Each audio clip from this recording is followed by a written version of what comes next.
नमस्कार दोस्तों, किस्से का हिस्सा सीजन 2 में आपका फिर से स्वागत है।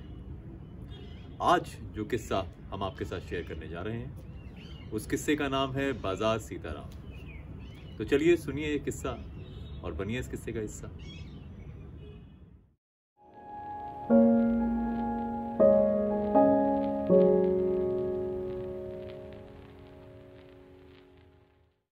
सीताराम बाजार यानी चटपटे लोग, चटपटी बातें और चटपटी चाट। हर दुकान की एक खास बात। सुबह सुबह कढ़ाई से उतरती बेड़वी खाने के लिए आर्य समाज की गली और घी से तर गरम हलवे के लिए नई सड़क का नुक्कड़।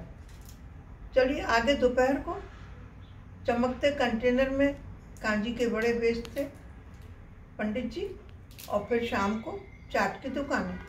पीपल के पेड़ के नीचे ठेले की चाट आम आदमी के लिए और हौस काजी पर पंडित जी की शुद्ध चाट की दुकान खास आदमियों के लिए। भीड़ दोनों ही जगह बराबर। और सुबह 6 बजे का नज़ारा देखिए।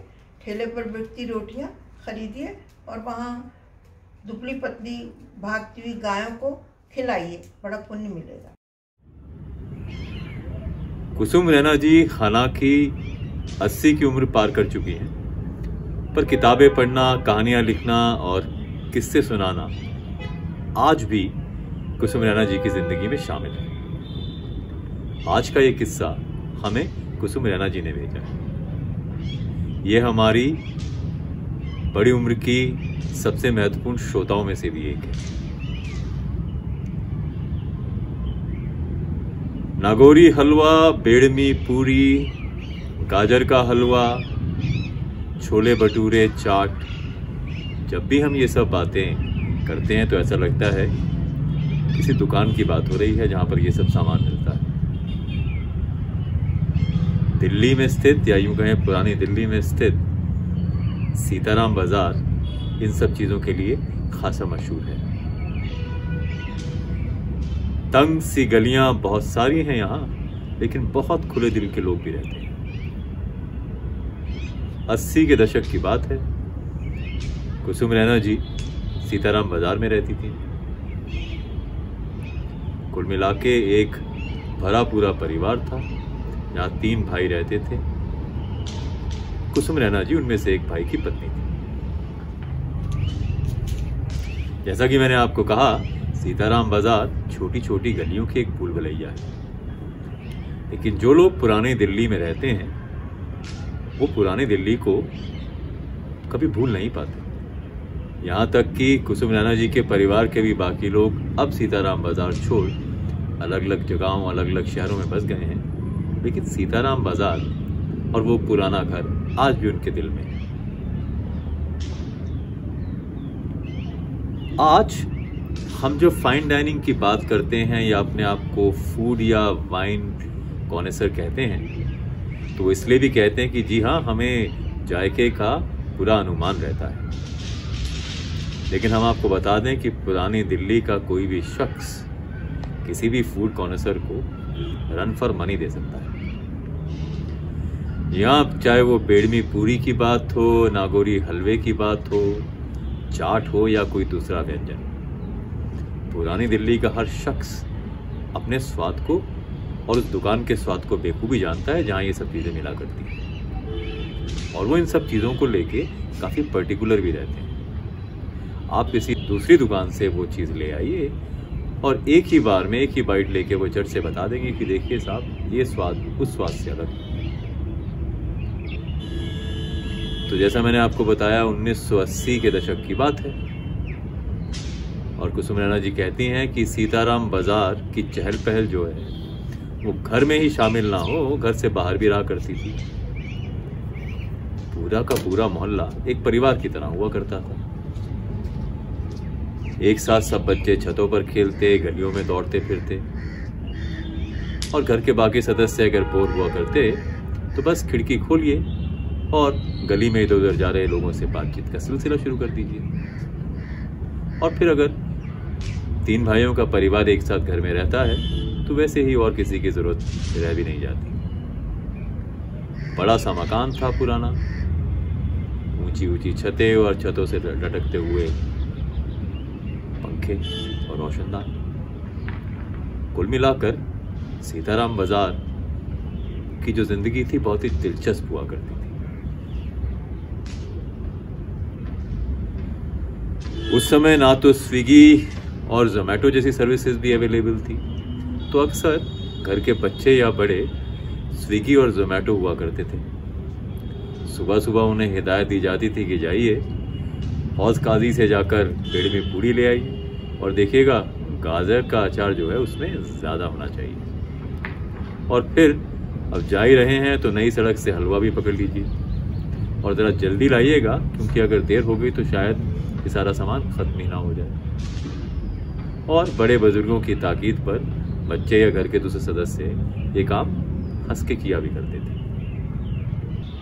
तो क्योंकि आज शनिवार का दिन था तो कुसुम रैना जी ने सोचा कि क्योंकि बच्चे आज स्कूल से जल्दी आ जाएंगे तो चलिए तब तक कुछ व्यंजन मंगवा लिए जाए, खुद भी उनका लुत्फ उठाया जाए और फिर जब बच्चे आए तो उन्हें भी वही सब खिलाया जाए। कुसुम रैना जी के लड़के का नाम मनीष है। मनीष को प्यार से घर में मनु कहते हैं। मनु उस दिन जब स्कूल से वापस आया तो आते ही मनु ने कहा कि उसे प्रगति मैदान स्थित ट्रेड फेयर जाने का मन है। देखिए अक्सर स्कूल में जब आप अपने सहपाठियों से मिलते हैं, बाकी दोस्तों से मिलते हैं, तो इस तरह की चर्चाएं हो जाया करती। और फिर स्कूल में जब मनीष को लगा कि सब बच्चे ट्रेड फेयर जा चुके हैं और वही रह गए हैं, तो मनीष ने आते ही घर में माँ से मनुहार करनी शुरू की कि मैं भी ट्रेड फेयर जाना चाहता हूँ। ट्रेड फेयर में जाने का मन मनु का इसलिए भी था कि उन दिनों ट्रेड फेयर में बहुत सी फ्रीबीज भी मिला करती थी। आप जिस स्टॉल पर भी जाइए वहाँ कोई पेन, कोई कॉपी, कोई पैम्फलेट, इस तरह की चीज़ मिल जाती थी। और फिर बच्चे उन सब चीज़ों को जमा कर अपने साथ अगले दिन स्कूल ले जाते थे और बाकी दोस्तों पर रोब झाड़ने का अच्छा मौका मिल जाता था। मनु घर पहुंचा और मनु ने जिद पकड़ ली कि वो ट्रेड फेयर जाएगा। जानकारी जुटाई गई तो मालूम हुआ कि ट्रेड फेयर का कल आखिरी दिन है। मनु ने समझदारी दिखाते हुए माँ बाप से ये भी कहा कि देखिए अगर हम कल जाएंगे तो ज्यादा भीड़ मिलेगी, क्योंकि कल प्रदर्शनी का आखिरी दिन है। ऐसे में बेहतर ये होगा कि हम आज ही चलें, और अगर अभी घर से निकलेंगे तो शाम होने से पहले हम ट्रेड फेयर पहुंच जाएंगे। प्रगति मैदान सीताराम बाजार से कुल 40 या 45 मिनट की दूरी पर है। ऐसे में हम झट से प्रदर्शनी देख वापस आ सकते हैं। और चूंकि सैटरडे को मनु का आधा स्कूल हुआ करता था, आधे दिन के बाद छुट्टी हो जाया करती थी, इसलिए मनु समय पर घर पहुंच चुका था। तो ऐसे में कुसुम रैना जी ने मनु की बात सुनी और सोचा कि हाँ देखिए, मनु अक्सर जिद किसी चीज़ को लेकर करता नहीं है। ऐसे में अगर प्रदर्शनी देखने का मनु का मन है तो चलिए चला जाए और देखा जाए कि प्रदर्शनी किस तरह की है। और इस तरह की प्रदर्शनियों में बच्चे खुश हो जाते हैं और जानकारी भी कुछ मिल जाती है। तो प्रोग्राम बना और तय हुआ कि मनु को साथ ले कुसुम रैना जी और उनके हस्बैंड प्रदर्शनी पे जाएंगे। मनु ने झट से नागौरी हलवे, बेड़मी पूड़ी का स्वाद उठाया और प्रतीक्षा करने लगा कि कब वो घर से चले और प्रदर्शनी में पहुंचे। सीताराम बाजार, जैसे कि मैंने आपको बताया, छोटी छोटी गलियों का जमावड़ा तो है ही, मोहल्ले के लोग आपस में खूब घुल मिल कर रहते हैं। तो मनु ने दौड़ते भागते आसपास के सभी लोगों, अपने बाकी रिश्तेदारों को बताया कि देखिए मैं तो प्रदर्शनी देखने जा रहा हूँ। तो इस पर वही सवाल जवाब शुरू हुए। लोगों ने भी सोचा कि चलिए पता किया जाए कि प्रदर्शनी किस तरह से है, किस किस दिन है, ताकि वो भी प्रदर्शनी में जाए। और प्रदर्शनी में जाने की चर्चा सीताराम बाजार के उस मोहल्ले में जल्दी से फैल गई। जब आप इन छोटे छोटे मोहल्लों में रहते हैं और ख़ास तौर पर दिल्ली 6 या पुरानी दिल्ली के इन मोहल्लों में रहते हैं तो यहाँ की खान पान के अलावा बहुत सी दूसरी चीज़ें भी मशहूर हैं। क्या आपने कभी ये देखा है कि बैल को सजा आपके भविष्य बताने के लिए बहुत से लोग सड़कों पर बैल के साथ निकलते हैं? पुरानी दिल्ली सीताराम बाजार में ये एक आम बात थी। अक्सर आपको सजे धजे नंदी बैल दिख जाएंगे और उसके आसपास आतुर लोगों की भीड़ भी। सब अपने अपने प्रश्न लिए नंदी बैल की गर्दन के हिलने के इंतजार में रहा करते थे। अक्सर मनु को भी वो नंदी बैल दिखाई देता था। जैसे ही घर से बाहर निकले किसी न किसी गली में वो नंदी बैल मिल जाया करता था और मनु को उसे देखना अच्छा भी लगता था। हर बार अलग वेशभूषा में सजा धजा वो नंदी बैल बहुत बढ़िया प्रतीत होता था। कहीं ना कहीं वो नंदी बैल को देखना और रोज उससे मिलना भी मनु का एक क्रम हो चला था। इसके अलावा गली से होते हुए अपने घर पहुंचने तक ना जाने कितने ही लोग उसके चाचा या मामा भी हुआ करते थे। हर एक का अभिवादन कर परस्पर संबंध बनाते हुए घर पहुंचना होता था। ऐसे में वो गलियां कभी भी मनु को बहुत लंबी लगी नहीं। ऐसा लगा कि एक बार सीताराम बाजार में आप एंटर हो गए तो फिर बस घर पहुंच गए। तो जैसे ही मनु, कुसुम रैना जी और उनके हस्बैंड प्रदर्शनी में जाने को तैयार हुए, उन्होंने अपना स्कूटर स्टार्ट किया। आसपास की छतों से भी लोगों ने उनकी तरफ देखना शुरू कर दिया, मानो वो प्रदर्शनी नहीं किसी जंग पर जा रहे हैं। मनु को स्कूटर पर बिठा पति पत्नी दोनों प्रदर्शनी के लिए प्रगति मैदान की ओर चले। सीताराम बाजार से बाहर निकलकर आप दरियागंज आते हैं।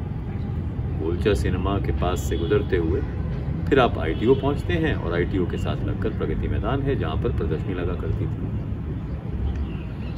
हालांकि ट्रेड फेयर का रूप और स्वरूप अब काफ़ी बदल गया है और एक बहुत बड़ी इंटरनेशनल एग्जीबिशन के रूप में अब इसे जाना जाता है। लेकिन ये वो समय था जब प्रगति मैदान में प्रदर्शनी लगने का क्रम शुरू ही हुआ था। कुल मिलाकर 3 या 4 साल हुए थे इस प्रदर्शनी को लगे। जैसा कि अब हमें मालूम है कि हर साल ये प्रदर्शनी लगती है और लगातार लोगों के आने जाने के नंबर में इजाफा होता जा रहा है। खैर, तब भी ये साल में एक ही बार लगती थी और अनुपात में उस समय भी भीड़ काफ़ी हुआ करती थी। स्कूटर पर सवार हुए रोमांच से भरा हुआ मनु माँ बाप के साथ प्रगति मैदान पहुंचा। आशा के विपरीत टिकट विंडो पे आज उतनी भीड़ थी नहीं। शायद बहुत से लोग या तो सुबह या फिर शाम को थोड़ी देर में आकर प्रदर्शनी का लुत्फ उठाना चाहते हैं। ऐसे में टिकट विंडो पर भीड़ ना देख सबको बहुत अच्छा लगा। फटाफट टिकट ली गई और प्रदर्शनी के अंदर एंटर हो गई। सब लोग एक एक कर स्टॉल्स पर जा वहाँ की चीज़ों का लुत्फ उठा। ये सब लोग बहुत रोमांचित हो रहे थे। प्रदर्शनी में उस समय स्टॉल्स के अलावा बच्चों के लिए बहुत तरह की दूसरी चीज़ें भी हुआ करती थी। जायंट व्हील से लेके तरह तरह के खेल कूद के अवसर मिला करते थे बच्चों को इस तरह की प्रदर्शनी। मनु बहुत इम्प्रेस हो सब चीज़ों का लुत्फ उठा रहा था। बहुत खुश था कि देखिए आज मैं प्रदर्शनी में आ गया हूँ और कल स्कूल जाकर मैं इसके बारे में सबको बताऊंगा। जिस स्टॉल पर फ्रीबीज इकट्ठा करने का मौका मिला मनु ने वो भी नहीं चूका। अभी ये लोग एक पंडाल से निकल दूसरे पंडाल की ओर जा रहे थे कि मनु के कानों में किसी की आवाज़ पड़ी। मनु ने मुड़कर देखा तो जायंट व्हील के पास उसके स्कूल के या उसकी क्लास के कुछ बच्चे उसे पुकार रहे हैं। मनु को अपने स्कूलमेट्स को देखकर प्रदर्शनी में बहुत मजा आया। मनु दौड़कर उनके पास पहुंचा तो उन्होंने कहा कि देखो, अभी हमारी जायंट व्हील की बारी आने वाली है, तो क्यों ना तुम भी हमारे साथ जायंट व्हील पर बैठो। तो ऐसे में मनु झट से कुसुम जी के पास आया और उसने कहा कि मैं भी अपने सहपाठियों के साथ जायंट व्हील की सैर पर जाना चाहता हूँ या सवारी करना चाहता हूँ। और जैसा कि मैंने बताया, मनु ज़्यादा ज़िद्दी था नहीं, तो कुसुम रैना जी को लगा कि देखिए बच्चे का मन है तो ऐसा किया जाए कि जायंट व्हील पर इसके सहपाठियों के साथ इसे छोड़ हम तब तक दूसरे स्टॉल घूम लेते हैं। इतनी देर में जायंट व्हील पर मनु को सवारी करने का सपना भी पूरा हो जाएगा और फिर उसे लेकर हम बाकी के स्टॉल्स पर चलेंगे। एहतियात के तौर पर, क्योंकि इस तरह की प्रदर्शनियों में माँ बाप अपने बच्चों को लेकर काफ़ी सजग रहते हैं, और जैसे ही प्रदर्शनी ग्राउंड्स में पहुंचे तो कुसुम रैना जी ने मनीष को काफ़ी हिदायतें भी दे डाली थी कि तुम मेरा हाथ मत छोड़ना, इधर उधर मत भागना, किसी चीज़ को हाथ नहीं लगाना।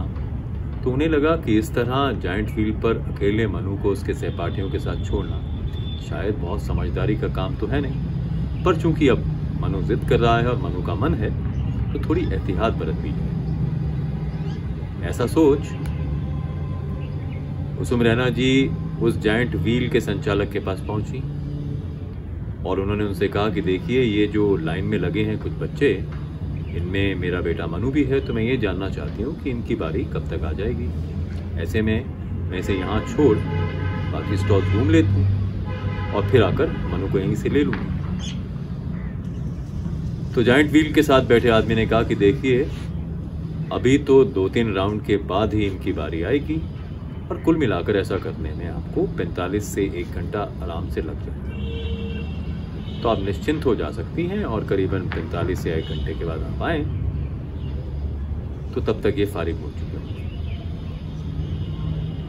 कुसुम रैना जी ने मनु से पूछा कि देखो, तुम 1 घंटा रुककर यहाँ पर जायंट व्हील की सवारी करना चाहते हो या हमारे साथ दूसरी स्टॉल्स पर जाना चाहते हो, दूसरे पंडालों में घूमना चाहते हो। तो जिस पर मनु ने कहा, नहीं, मैं अपने दोस्तों के साथ यहीं पर रुक जायंट व्हील का मजा लेना चाहता हूँ। तो मनु को वहीं छोड़ कुसुम रैना जी और उनके हस्बैंड दूसरे स्टॉल्स की ओर चल पड़े। प्रदर्शनी में अच्छी खासी भीड़ रहा करती है, तो ऐसे में एक स्टॉल से दूसरे स्टॉल जा, एक पंडाल से दूसरे पंडाल घूम, समय का अनुमान लगाना थोड़ा मुश्किल हो जाता है। पर फिर भी क्योंकि कुसुम रैना जी को चिंता थी मनु को लेकर, तो वो लगभग 1 घंटे के बाद उसी जगह पर वापस पहुंच गई जहां पर जायंट व्हील लगा हुआ था। जायंट व्हील पर पहुंचते ही उन्होंने देखा कि जिस तरफ से एग्जिट है, एक तरफ से लोग चढ़ रहे हैं, दूसरी तरफ से उतर रहे हैं। तो जिस तरफ से लोग उतर कर खड़े हैं वहां पर मनु या मनु के दूसरे सहपाठी नहीं है। ऐसे में कुसुम रैना जी ने सोचा कि शायद वो अभी जायंट व्हील पर है, तो उन्होंने जायंट व्हील की तरफ नज़र दौड़ाई। हालांकि जायंट व्हील के सभी कोनों को वो देख नहीं पा रही थी, तो वहीं खड़ी हो इंतज़ार करने लगी कि जायंट व्हील पर जो अभी चक्र चल रहा है वो खत्म हो तो पता लगे कि इसमें मनु और उसके साथी हैं या नहीं। कुछ समय के बाद जायंट व्हील रुका। जायंट व्हील पर बैठी सवारियां एक एक कर उतरने लगी। मनु और मनु के सहपाठी उस जायंट व्हील में नहीं थे। दिल्ली का प्रगति मैदान जो कि फेमस हुआ करता था ट्रेड फेयर और बुक फेयर के लिए, बट हमारा वहाँ जाने का एक मकसद हुआ करता था। वहाँ जाकर फ्री के पेन, फ्री की डायरी कलेक्ट करना और कुछ मज़ेदार कॉमिक बुक्स कलेक्ट करना, और उसके बाद नेक्स्ट दिन स्कूल जाके अपने दोस्तों को दिखाना और शो ऑफ करना। और इस बहाने मैंने कुछ 2 शौक डेवलप कर लिए। One is fountain pens collect करना और यूज़ करना, पर अब मैं खरीद के करता हूँ, एंड रीडिंग बुक्स।